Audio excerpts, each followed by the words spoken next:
안녕하세요. 클래식 행복 작곡가의 탐방, 오늘 10번째 시간입니다. 마지막이죠. 우선 시리즈 1 마지막 시간은 브람스, 슈만에 이어서 요하네스 브람스 음악 세계를 돌아보도록 하겠습니다. 브람스 모습을 한번 보세요. 텁수룩한 수염, 아주 소탈한 모습이죠. 예술가, 작곡가라는 그런 뉘앙스는 전혀 안 느껴지죠. 그게 바로 브람스예요. 슈만과 클라라와 매우 삶의 연관이 있어서 나이를 비교해 봤습니다. 슈만과는 24살 차이입니다. 브람스가 24살 밑에예요. 클라라와는 14살, 클라라 밑에입니다. 클라라 14세 연하예요.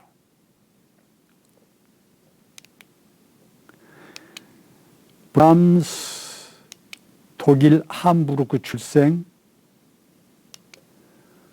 20살 때 바이올리니스트와 함께 순회 공연을 반주를 해주면서 같이 다녔는데 그때 피아니스트로 명성을 얻게 됩니다. 그 다음에는 요하임이라는 바이올리니스트 소개로 리스트와 슈만을 소개받는데 이게 바로 브람스와 슈만과 클라라의 운명적인 만남이 됩니다. 슈만 43세 때 요하임의 소개로 슈만과 클라라를 만나게 되죠. 브람스가 슈만을 방문했을 때, 인사를 드리러 갔을 때 슈만은 브람스 소나타를 클라라와 함께 들은 뒤 슈만이 주관하고 있던 음악 신보에 브람스를 이 시대의 메시아라고 소개합니다.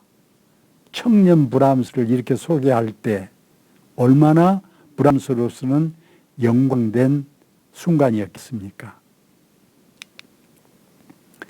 나중에 슈만이 정신병원에 수용이 되고 클라라는 7명의 자녀를 부양하기 위해 여행을 떠날 때 그 당시 무명, 이름 없었던 브람스는 슈만의 집에서 7 자녀를 돌봐주면서 2년간을 슈만의 집에서 살게 됩니다. 그 2년간의 기간 동안에 클라라와 친밀한 관계가 되고 브람스와 클라라 사이에 사랑이 싹트기 시작합니다.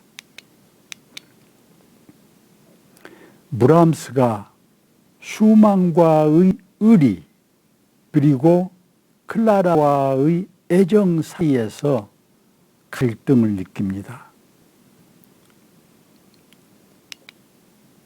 슈만이 죽자 브람스는 클라라와 함께 결혼을 하면 할 수도 있었지만 하지 않았습니다.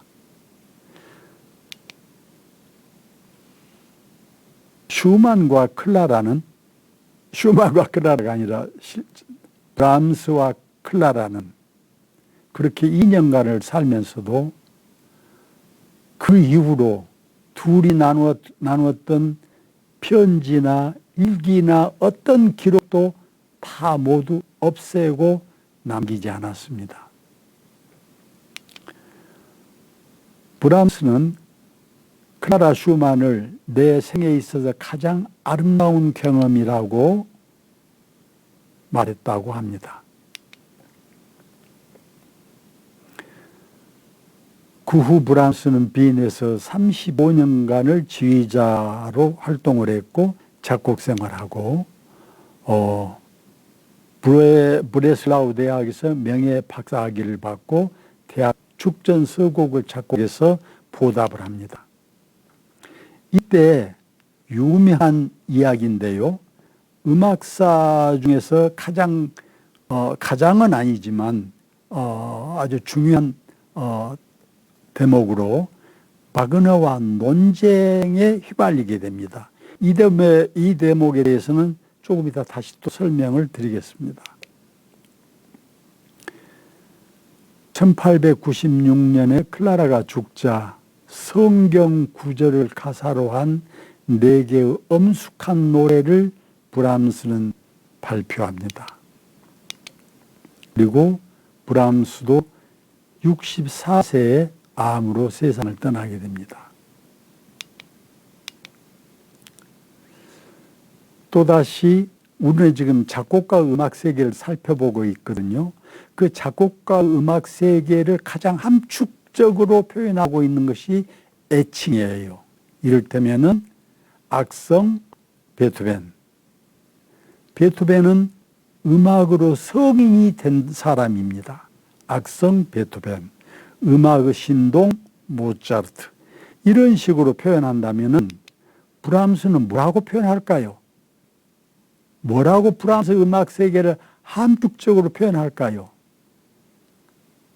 제가 말해 보겠습니다. 이건 제가 한 이야기입니다. 꼰대 교장, 꼰대 할아버지, 이렇게 저는 표현하고 싶어요. 꼰대 같아요. 브람스 음악이. 음악사 책에서는 브람스를 뭐라고 하냐면은 보수주의자, 전통주의자, 이렇게 점잖하게 학술적으로 써놨습니다만 이것을 좀 기억에 남게 제가 표현하자면 꼰대 교장, 꼰대 할아버지, 이렇게 저는 표현을 했습니다. 브람스가 살았던 당시의 시대는 낭만주의 시대였어요. 당시의 시대 사조인 사랑, 낭만, 환상, 당시 낭만주의 시대 사조인 사랑, 낭만, 환상, 즉흥, 꿈, 개성, 이런 것과는 전혀 인연이 없는 정반대인 리스트나 바그나, 베를리오즈와는 정반대인 신고전주의자였습니다. 브람스는 이런 사랑이니 낭만이니 환상, 즉흥, 이런 것과는 정반대인 보수주의자, 전통주의자, 꼰대 교장, 꼰대 할아버지, 이런 기질이었어요. 성격이 그렇다는 것이 아니라 성격도 그랬고요. 그의 음악 세계가 그랬다는 이야기입니다. 학술적으로는 신고전주의자라고 합니다. 브람스는 캐치프레이즈로 바하로 돌아가라, 세상을 거꾸로 돌아가라, 꼰대죠. 꼰대 기질입니다. 하이든, 모차르트, 베토벤 정신으로 돌아가라. 그런 정신을 이어받아 교향곡 몇 번, 사랑이니 이별이니 만남이니 그리움이니 꿈이니 환상이니 이 세계를 떠나서 교향곡 4번, 소나타 7번, 아무 제목이 없는 번호로 말한 그런 음악 세계로 돌아가라, 이렇게 브람스는 외쳤던 거예요. 그래서 신고전주의자라고 합니다.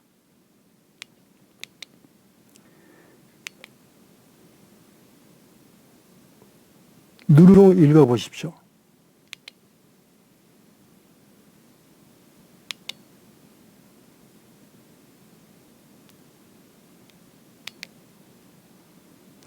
브람스의 음악은 완벽한 성실함, 견고함 그 자체였습니다. 브람스 음악은 아주 성실하고 고전적이고 견고하다. 그 말은 무슨 말이냐면은 어떤 아름다움에 호소한달지, 음악으로 멋을 낸달지, 음악으로 꿈을 쫓는달지, 그런 게 아니라 성실하고 견고한 시골 교장의 꼰대, 그런 세계였다, 그런 이야기입니다. 그의 대표작은 오페라를 작곡하지 않았어요. 왜?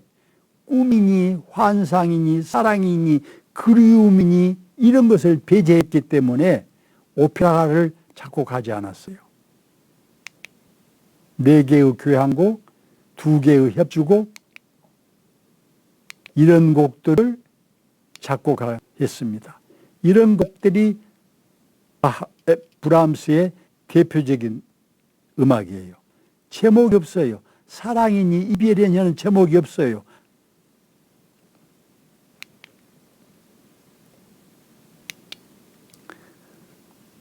브람스의 사진입니다. 역시 수염 덜 길게 있죠.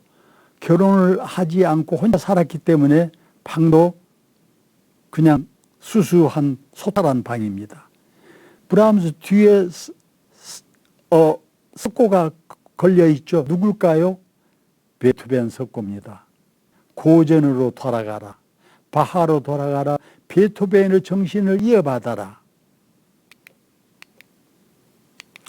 헝가리 무곡이 브람스의 자주 이렇게 연주되는 대표작인데, 헝가리 연주 여행을 떠나면서 관심을 갖게 된 헝가리의 민족 음악을 작곡한 거예요. 쭉 넘어가겠습니다.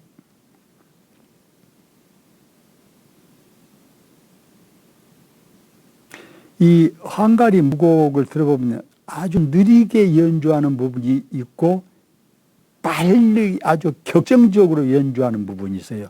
이게 헝가리 마잘족 민족음악의 특징이거든요. 헝가리 무곡 5번에 이런 특징이 나타납니다. 느리고 우울한 부분을 라산, 격정적으로 빠르고 그런 춤을 추는 음악이 차루다시 이렇게 이야기합니다.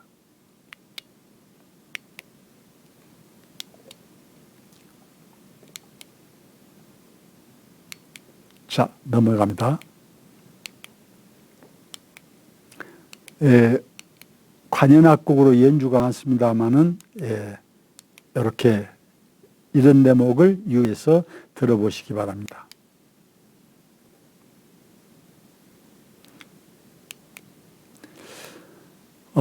브람스 관현악곡으로는 대학 축전서곡이라는 곡을 아주 많이 연주합니다.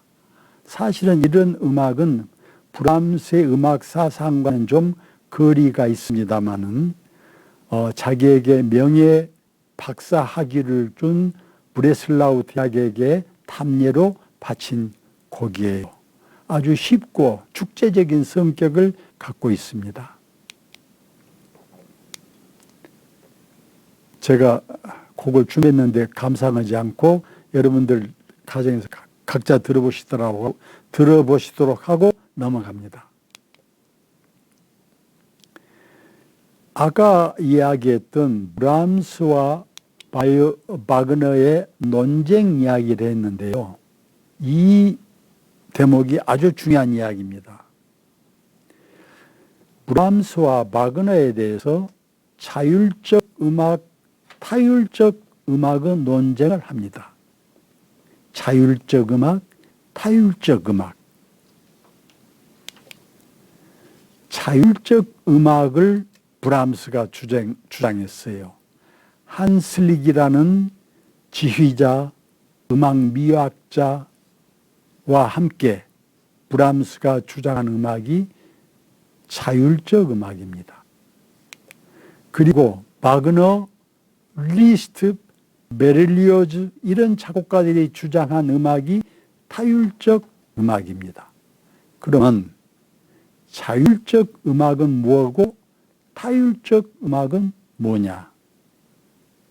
자율적 음악은 오로지 음악만으로 아름다움의 세계를 추구하는 음악이 자율적 음악이에요. 말하자면 음악 이외의 다른 이를테면 사랑이니 이별이니 꿈이니 청춘이니 환상이니 이런 인간사가 아니라 오로지 음악만으로 동기가 반복되어서 하나의 건축물이 완성되는 것 같은 음악이 자율적으로 다른 요소의 도움을 받지 않고 오로지 음악만으로 꿈이랄지 환상이랄지 이런 것을 토로하지 말고 음악만으로 교향곡 4번, 소나타 7번 그런 음악이 자율적 음악이고 브람스는 음악은 오로지 자율적이어야 한다. 그러한 음악의 순수한 모습을 주장한 것이 자율적 음악이에요. 그런데 바그너는 음악은 원래부터 태초에부터 음악만으로 이루어진 것이 아니다.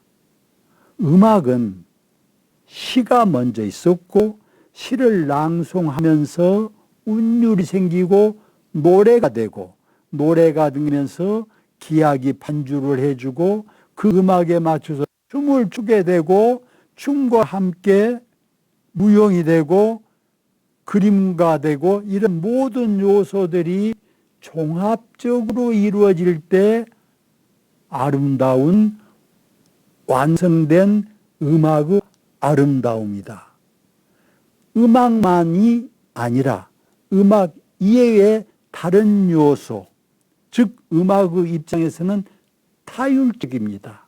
다른 요소들의 도움을 받습니다. 다른 요소들과 함께 종합적으로 아름다움을 추구해가는 세계, 그게 타율적 음악이에요. 음악은 오로지 모름지기 그래야 된다라고 주장한 것이 바그너였어요. 그래서 바그너는 오페라 악극을 주로 작곡했습니다. 시도 있고 음악도 있고 무용도 있고 연극적인 요소도 있고 그것이 종합적으로 어울려지는 오페라, 뮤직 드라마, 이것이 음악의 본 모습이다 하는 입장이 타율적 음악의 세계예요. 음악은 오로지 음악만으로 아름다워야 된다는 자율적 음악을 주장한 브람스는 오페라를 단 한 곡도 작곡하지 않았어요. 그러한 브람스와 그러한 바그너가 격렬하게 논쟁을 벌였던 세계가 19세기 후반이었어요. 이게 브람스와 바그너의 논쟁으로 아주 유명합니다.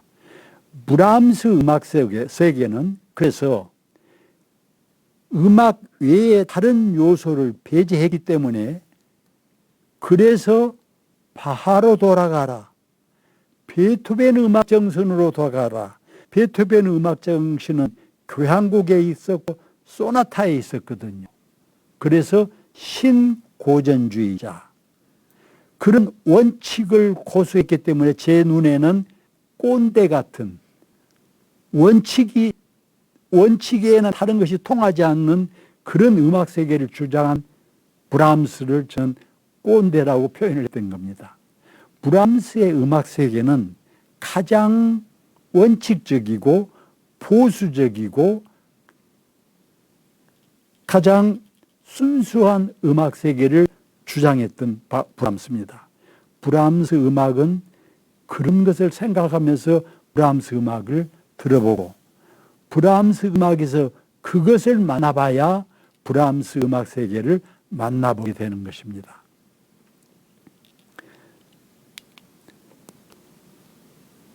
브람스의 자율적 음악.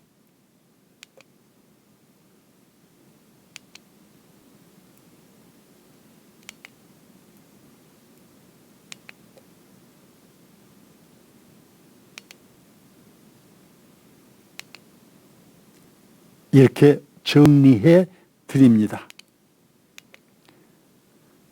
브람스의 바이올린 소나타 1번 지장조를 한번 꼭 들어보시기 바랍니다. 무슨 생각을 하고 보수주의자다, 고전주의자다, 음악의 순수성을 추구했다. 브람스 교향곡 4개를 꼭 들어보시기 바랍니다. 무슨 생각을 하고? 꼰대 브람스, 꼰대 할아버지 브람스, 정통주의자, 보수주의자, 고전, 신고전주의, 바하로 돌아가라. 그 정신이 이 교향곡에 어떻게 들어있는가를 생각하시면서 들어보시기 바랍니다. 작곡가 탐방 시리즈 2에서는 1번부터 10번까지 이런 작곡가들을 섭렵해 보도록 하겠습니다. 시리즈 2를 기대해 주시기 바랍니다. 오늘 여기서 마치겠습니다. 안녕히 계세요.